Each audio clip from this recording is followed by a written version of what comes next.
اس کے لیے بے شمار دولت کی ضرورت تھی جو خرچ تو کی جا رہی تھی، لیکن کچھ دشواریاں پیدا ہو گئی تھی۔ ایک یہ تھی کہ رقم اونٹوں کے ذریعے بھیجی جاتی تھی۔ کئی بار ایسے ہوا کہ مصر کے کسی سرحدی دستے نے پکڑ لیا یا اونٹ لوٹ لیے گئے۔ ضرورت یہ محسوس کی گئی تھی کہ کوئی ایسا ذریعہ مل جائے جس سے رقم اور انعامات کی دیگر قیمتی اشیاء اسی ملک سے دستیاب ہو جائیں جہاں استعمال کرنی ہوں۔ خاصے عرصے سے اس مسئلے پر سوچ و بچار ہو رہا تھا۔ صلیبیوں کی انٹیلیجنس کا کمانڈر ہرمن علی بن سفیان کی طرح غیر معمولی ذہانت کا مالک تھا۔ اس نے کبھی کا سوچ رکھا تھا کہ مصر کی زمین اپنے اندر اس قدر خزانے چھپائے ہوئے ہے جس سے ساری دنیا کو خریدا جا سکتا ہے، مگر ان خزانوں تک پہنچنا آسمان سے ستارے توڑ لانے کے برابر تھا۔ یہ خزانے فرعونوں کے مدفنوں میں محفوظ تھے۔ تاریخ فرعونوں کی اس رسم سے کبھی بھی بے خبر نہیں رہی کہ جب کوئی فرعون مرتا تھا تو اس کے ساتھ شاہانہ ضروریات کا تمام سامان اس کے ساتھ دفن کر دیا جاتا تھا۔ مرے ہوئے فرعون کی قبر چند گز چوڑی نہیں ہوا کرتی تھی، بلکہ زمین کے نیچے ایک محل تعمیر ہو جاتا تھا۔ فرعون اپنی زندگی میں اپنا مدفن تیار کرا لیا کرتے تھے اور جگہ ایسی منتخب کرتے تھے جس تک اس کی موت کے بعد کوئی رسائی حاصل نہ کر سکے۔ مرنے کے بعد مدفن کو اس طرح بند کر دیا جاتا تھا کہ معماروں کے سوا کسی کو معلوم نہیں ہوتا تھا کہ اسے کھولا کس طرح جائے۔ مرنے والے کے لواحقین معماروں کو قتل کر دیا کرتے تھے۔ فرعونوں کا ایک عقیدہ تو یہ تھا کہ وہ خدا ہیں، اور دوسرا یہ کہ مرنے کے بعد انہیں یہی جاہ و جلال حاصل ہوگا۔ چنانچہ پہاڑوں کو کاٹ کاٹ کر اور پھر پہاڑ کے نیچے زمین کی کھدائی کر کے محل جیسے حال اور دیگر کمرے بنوا کر اس محل میں زیادہ سے زیادہ ہیرے جواہرات رکھوا دیے جاتے تھے۔ اس کے علاوہ بھگی میں گھوڑوں اور بھگی بانوں کے اور کشتیاں میں ملاحوں کے اندر رکھ دی جاتی تھی۔ خدمت کے لیے کنیزیں اور غلام اور بیویاں بھی ساتھ ہوتی تھی۔ اس طرح صورتحال یہ بن جاتی تھی کہ ایک انسان کی لاش کے ساتھ جہاں بے انداز مال و دولت دفن ہو جاتا تھا، وہاں بہت سے انسان زندہ اندر بھیج کر باہر سے مدفن کا منہ بند کر دیا جاتا تھا۔ تصور کیا جا سکتا ہے کہ وہ دم گھٹنے سے کس طرح مرتے ہوں گے۔ فرعونوں کی لاشوں کو مسالے وغیرہ لگا کر حنوط کیا جاتا تھا۔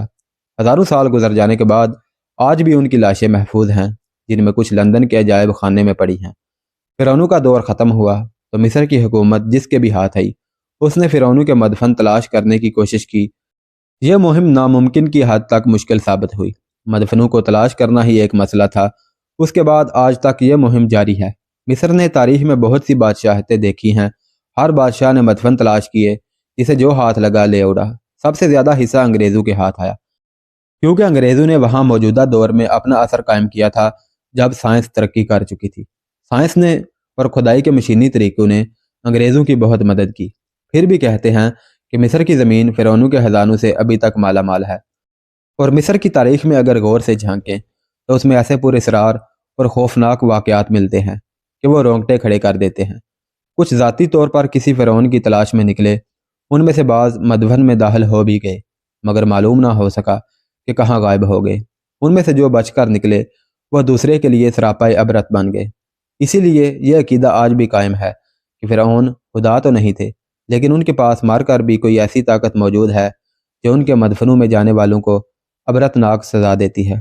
لوگوں نے اس عقیدے کو اس لیے تسلیم کیا ہے کہ جس بادشاہ نے بھی کسی فرعون کے مدفن میں ہاتھ ڈالا، اس کی بادشاہی کو زوال آیا۔ بعض نے فرعونوں کو نحوست کا حامل کہا ہے۔ صلاح الدین ایوبی کے دور سے پہلے ہی صلیبیوں کو معلوم تھا کہ مصر خزانوں کی سرزمین ہے۔ یہ وجہ بھی تھی کہ وہ مصر پر قابض ہونا چاہتے تھے۔ سلطان ایوبی کو شکست دینا آسان نظر نہ آیا، تو انہوں نے یہ سوچنا شروع کر دیا کہ ان مدفنوں کی تلاش مصریوں سے کرائی جائے اور خزانے نکلوا کر استعمال کیے جائیں۔ انہیں کسی طرح یہ پتہ چل گیا تھا کہ مصری حکومت کے پرانے کاغذات میں ایسی تحریریں اور نقشے موجود ہیں جن میں بعض مدفنوں کے متعلق معلومات درج ہیں۔ ان کاغذات تک پہنچنا آسان نہیں تھا۔ صلیبیوں نے مصر میں بڑے ذہین جاسوس بھیجے تھے جو صرف یہ معلوم کر سکتے تھے کہ یہ کاغذات کہاں ہیں اور کس طرح اڑائے جا سکتے ہیں، مگر اس شعبے کے سربراہ کو اپنی گرفت میں لینا ممکن نہ تھا۔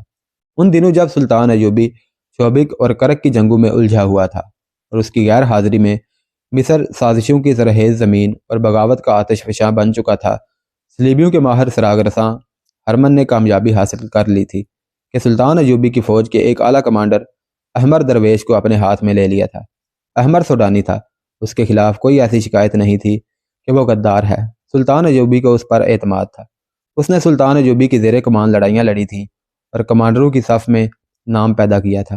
بعد کے انکشافات سے معلوم ہوا ہے کہ یہ کمال میریا استھینیا نام کی ایک صلیبی لڑکی کا تھا۔ اس نے احمر کے دماغ میں سوڈان کی محبت، سلطان ایوبی کی مخالفت اور سوڈان میں مصر کے سرحدی علاقے میں سے کچھ حصے کی خود مختار ریاست کا لالچ پیدا کیا تھا۔ وہ تھا تو مسلمان، لیکن صلیبیوں نے اس کے دماغ میں ڈال دیا تھا کہ وہ پہلے سوڈانی بعد میں مسلمان ہے۔ اب جب کہ نور الدین زگی نے کرک کا قلعہ توڑ لیا تھا اور سلطان ایوبی مصر میں غداروں کا قلعہ کما کر رہا تھا، احمر درویش نے صلیبی جاسوسوں کے ساتھ کئی ایک ملاقاتیں کر لی تھیں۔ اس نے کسی کو شک تک نہیں ہونے دیا تھا کہ وہ دشمن کے ساتھ ساز باز کر رہا ہے۔ اس نے مرکزی دفاتر میں اتنا اثر و رسوخ پیدا کر رکھا تھا کہ وہ پرانی دستاویزات تک پہنچ گیا تھا۔ وہاں سے اس نے جو کاغذات چوری کرائے ان میں بظاہر اوٹ پٹانگ سی لکیروں کا ایک نقشہ تھا۔ دراصل یہ کاغذات نہیں، کپڑے اور کاغذ کے درمیان کی کوئی چیز تھی۔ ایسے ہی چند ایک اور کپڑے یا کاغذ تھے جن پر فرعونوں کے وقتوں کی عجیب و غریب تحریریں تھیں، جنہیں پڑھنا اور سمجھنا ممکن نظر نہیں آتا تھا، یہ کسی کو دکھائی بھی نہیں جا سکتی تھی۔ بہرحال کسی طرح ان تحریروں کے معنی واضح کر لیے گئے۔ انکشاف یہ ہوا کہ قاہرہ سے تقریباً 18 کوس دور ایک پہاڑی علاقہ ہے جو خوفناک ہے، بیکار ہے اور جس کے اندر شاید درندے بھی نہیں جاتے ہوں گے۔ اس کے اندر کہیں ایک فرعون کا مدفن ہے۔ یہ نہیں کہا جا سکتا تھا کہ یہ تحریر کہاں تک صحیح اور بامانی ہے۔ اس میں لکیروں میں ہاتھ سے بنی ہوئی چند ایک تصویریں بھی تھیں۔ کہانی کا کچھ حصہ ان تصویروں میں چھپا ہوا تھا۔ احمد نے قسمت آزمائی کا فیصلہ کر لیا تھا۔ اس فرعون کا نام ریمینس دوم تھا۔ اس کے مدفن کی تلاش اور کھدائی کے لیے صلیبیوں نے قاہرہ میں چند ایک ہوشیار، دانش مند اور جفاکش جاسوس بھیج دیے تھے۔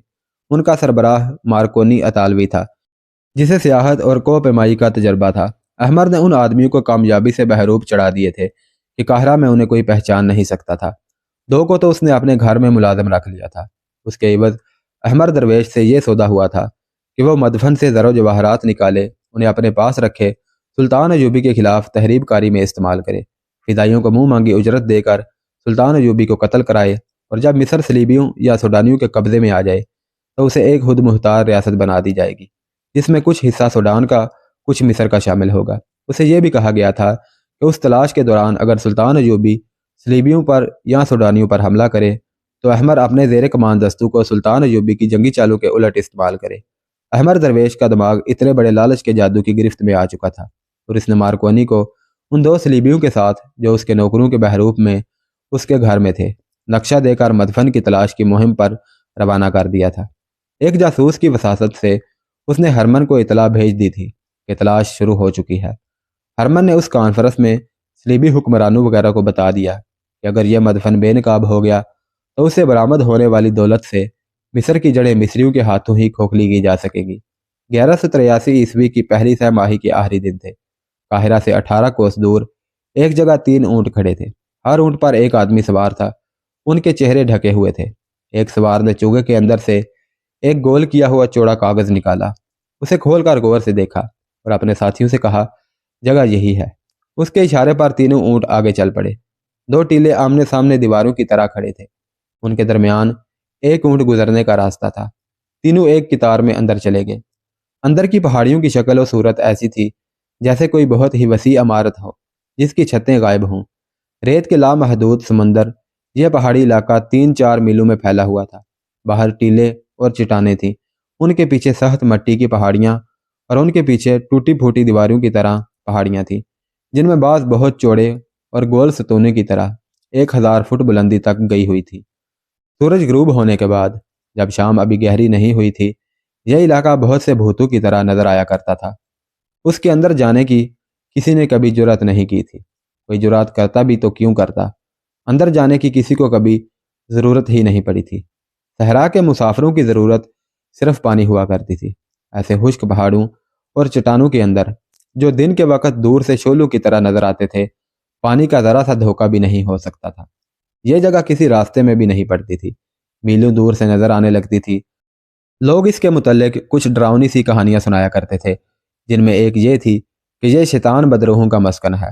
خدا نے جب آسمان سے شیطان کو دھتکارا تھا تو شیطان یہیں اترا تھا۔ اس علاقے کی چونکہ فوجی اہمیت بھی نہیں تھی، اس لیے فوجوں نے بھی کبھی اس کے اندر جانے کی ضرورت محسوس نہیں کی تھی۔ ایسے علاقے کے اندر ریت، موت اور صحرائی درندوں کے سوا اور ہو ہی کیا سکتا تھا۔ اس کے ہولناک خطے کی تاریخ میں غالباً یہ پہلے 3 انسان تھے جو اس کے اندر چلے گئے تھے۔ انہیں وہیں جانا تھا کیونکہ ہزاروں سال پرانا نقشہ اسی جگہ کی نشاندہی کر رہا تھا۔ صرف ایک لکیر شک پیدا کرتی تھی، یہ ایک ندی کی لکیر تھی، مگر وہاں کوئی ندی نہیں تھی۔ اس جگہ اب ایک ہی بڑا لمبا نشیب نظر آتا تھا جس کی چوڑائی 12-14 گز تھی۔ اس کے اندر کی ریت کی شکل و صورت بتاتی تھی کہ صدیوں پہلے یہاں سے پانی گزرتا تھا۔ اسی نشیب نے جو قریب ہی کہیں ختم ہونے کے بجائے دریائے نیل کی طرف چلا گیا تھا، شتر سواروں کو یقین دلایا تھا کہ وہ جس جگہ کی تلاش میں ہیں وہ یہی ہے۔ ان سواروں میں ایک مارکونی اطالوی تھا اور 2 اس کے ساتھی تھے، تینوں صلیبی تھے۔ انہیں سلطان ایوبی کے ایک کمانڈر احمر درویش نے فرعون ریمنس دوم کے مدفن کی تلاش کے لیے بھیجا تھا۔ نقشے کے مطابق وہ صحیح جگہ پر آ گئے تھے، اب اندر جا کر یہ دیکھنا تھا کہ یہ جگہ کس حد تک صحیح ہے۔ مارکونی نے اپنے ساتھیوں سے کہا کہ اپنے آپ کو خدا سمجھنے والے فرعون اپنی آخری آرام گاہ ایسے جہنم میں بنانے کی سوچ بھی نہیں سکتے تھے۔ احمر اور ہرمن نے ہمیں ایک بیکار آزمائش میں ڈال دیا ہے۔ اس کے ساتھیوں نے اسے اپنا کمانڈر سمجھتے ہوئے کوئی مشورہ نہ دیا، وہ حکم کے پابند تھے۔ مارکونی سہج جان صلیبی تھا، ہمت ہارنے کا قائل نہ تھا۔ وہ آگے آگے چلتا رہا، وہ جو اندر جا رہے تھے چٹانوں کی شکلیں بدلتی جا رہی تھیں۔ ان کا رنگ گہرا بادامی بھی تھا اور کہیں کہیں ان کا رنگ مٹیالہ لال بھی تھا۔ ان میں ریتلی سلوں کی چٹانیں تھیں اور مٹی کے سیدھے کھڑے ٹیلے بھی، ڈھلانوں سے ریت بہتی نظر آتی تھی۔ بہت آگے جا کر یہ وادی بند ہو گئی۔ مارکونی نے دائیں طرف دیکھا، ایک ٹیلہ درمیان سے اس طرح پھٹا ہوا تھا جیسے زلزلے نے دیوار میں شگاف کر دیا ہو۔ شگاف میں سے جھانکا تو یہ ایک گلی تھی جو دور تک چلی گئی تھی۔ اونٹ کا گزرنا مشکل نظر آتا تھا۔ مارکونی نے اپنا اونٹ شگاف کی گلی میں داخل کر دیا۔ اس کے گھٹنے دونوں طرف ٹیلوں کی دیواروں سے لگتے تھے۔ اس نے ٹانگیں سمیٹ کر اونٹ کی کوہان پر رکھ دی۔ پچھلے سواروں نے بھی ایسا ہی کیا۔ اونٹوں کے پہلو دائیں بائیں لگتے تھے تو مٹی نیچے گرتی تھی۔ ٹیلا 2 حصوں میں کٹ کر دور تک چلا گیا تھا۔ اونٹوں کے ہچکولوں سے یوں لگتا تھا جیسے ٹیلے کے دونوں حصے مل رہے ہوں اور دونوں مل کر اونٹوں کو سواروں سمیت پیس ڈالیں گے۔ آگے جا کر اوپر دیکھا تو دور اوپر ٹیلے کے دونوں حصوں کی چوٹیاں آپس میں مل گئی تھیں۔ آگے اندھیرا سا تھا لیکن دور آگے روشنی سی نظر آتی تھی، جس سے امید بند گئی کہ وہ گلی وہاں ختم ہو جائے گی اور آگے جگہ فراخ ہے۔ گلی نے اب سرنگ کی صورت اختیار کر لی تھی جس میں اونٹوں کے پاؤں کی آوازیں ڈراؤنی سی گونج پیدا کرتی تھی۔ مارکونی بڑھتا گیا، وہاں یہی ایک راستہ تھا، اس لیے غلطی کا امکان بہت کم تھا۔ سامنے روشنی کا جو دھبا تھا وہ پھیل رہا تھا، سرنگ ختم ہو رہی تھی۔ اور جب وہ سرنگ کے دہانے پر پہنچے تو معلوم ہوا کہ اونٹ سواروں سمیت نہیں گزر سکیں گے۔ سوار اونٹوں کی گردنوں پر آ کر نیچے اترے کیونکہ پہلوؤں سے نہیں اترا جا سکتا تھا۔ اونٹوں کو بڑی مشکل سے باہر نکالا گیا۔ آگے دیکھا تو چاروں طرف کسی پرانے قلعے کی بڑی ہی بلند دیواریں نظر آئیں، مگر یہ قلعہ قدرتی تھا۔ پہاڑیوں کی شکلیں ایسی تھیں کہ 300-400 گز تک ڈھلان تھی اور وہاں سے پہاڑیاں سیدھی اوپر کو اٹھ گئی تھیں۔ بعض اونچی تھیں، بعض کم بلند۔ معلوم ہوتا تھا جیسے ہر جگہ ہر طرف سے بند ہو۔ گھوم پھر کر دیکھا تو ایک پہاڑی کے ساتھ اتنی جگہ تھی جس پر پیدل چلا جا سکتا تھا۔ مارکونی نے اونٹوں کو بٹھا دیا اور پیدل چل پڑے۔ پہاڑی گولائی میں ہو گئی تھی، پاؤں جما کر رکھنا پڑتا تھا کیونکہ ریت اور مٹی تھی جس سے پاؤں ڈھلان کی طرف ہو کر گر سکتا تھا۔ یہ دراصل کوئی باقاعدہ راستہ نہیں تھا، چلنے کی صرف جگہ تھی۔ زمین اور ٹیلے بتا رہے تھے کہ صدیوں سے یہاں کسی انسان نے قدم نہیں رکھا۔ یہ چلنے کی جگہ یا راہ آگے گئی تو مارکونی اور اس کے ساتھیوں کے دل اچھل کر حلق تک آ گئے۔ ڈھلان سخت ہو گئی تھی اور نیچے جا کر کسی بڑی ہی اونچی دیوار کی منیر بن گئی تھی۔ دائیں طرف پہاڑی تھی جس کے پہلو میں وہ قدم جما جما کر چل رہے تھے، مگر بائیں طرف زمین دور نیچے چلی گئی تھی۔ یہ ایک وسیع اور بہت ہی گہری کھائی تھی، وہاں سے گرنے کا نتیجہ صرف موت تھا۔ کھائی کے دوسرے کناروں پر اسی طرح کے پہاڑ تھے جس کے ساتھ ساتھ وہ چل رہے تھے۔ ایسے خطرناک مقام پر آ کر مارکونی کے ایک ساتھی نے اس سے پوچھا، کیا تمہیں یقین ہے کریمنس فرعون کا جنازہ اس جگہ سے گزارا گیا ہوگا؟ احمر درویش نے یہی راستہ بتایا ہے، مارکونی نے کہا۔ جہاں تک میں نقشے کو سمجھ سکا ہوں ہمارے گزرنے کا یہی راستہ ہے۔ ریمنس کا تابوت کسی اور طرف سے گزارا گیا تھا، ہمیں وہ راستہ معلوم کرنا ہے۔ وہ کوئی خفیہ راستہ تھا جو صدیوں کی آندھیوں اور زمین کی تبدیلیوں نے بند کر دیا ہوگا۔ اگر وہ راستہ مل گیا تو ہم مدفن تک پہنچ جائیں گے، اگر زندہ رہے تو۔ میں اس کے متعلق یقین تو نہیں دلا سکتا، مارکونی نے کہا۔ یہ یقین دلا سکتا ہوں کہ مدفن مل گیا تو تم دونوں کو مالا مال کر دوں گا۔ راستہ چوڑا ہو گیا اور کھائی ختم ہو گئی۔ اب وہ 2 ایسی پہاڑیوں کے درمیان جا رہے تھے جن کے دامن ملے ہوئے تھے، مگر کچھ ہی دور آگے پہاڑیاں مل گئی تھیں۔ وہ وہاں تک پہنچے تو انہیں بائیں طرف اوپر چڑھنا پڑا۔ کوئی 100 گز اور اوپر جا کر انہیں ایک گلی سی نظر آئی جو نیچے کو جا رہی تھی۔